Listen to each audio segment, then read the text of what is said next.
Hey classes, we want to go ahead and go through our homework today. So just as a reminder, I'm going to write this up here. We always have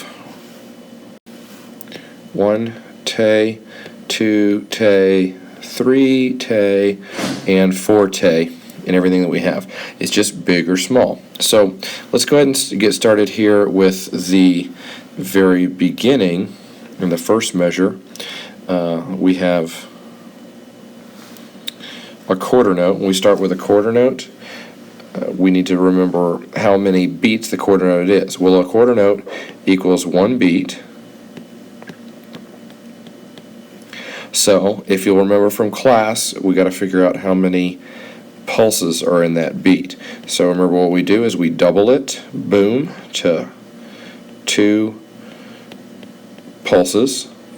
Okay, so now we have 2 pulses. That's what these things are up here. There's 8 of them total. So with the pulses, we go ahead and just figure out what we need to write down. Remember, the first thing is big. We have a big 1. The first start of every note is a big. Then we have a small te. We underline it. The next thing will be 2, big 2, small te, big 3, small te, big 4, and a small te. Remember that, so each of these has 2 parts. There's part 1, part 2, part 1, part 2, part 1, part 2, part 1, part 2. And as we go through, that's all we need to know.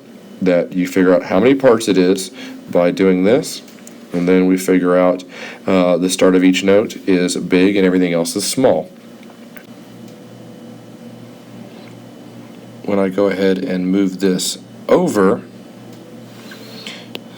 what I'm going to end up doing is the exact same thing, except one small difference. Now we have a quarter rest in the measure right here. The only thing that we need to change with how we write it is go ahead and put parentheses around that beat, because it's a quarter rest. It's exactly the same, it's just a note of silence.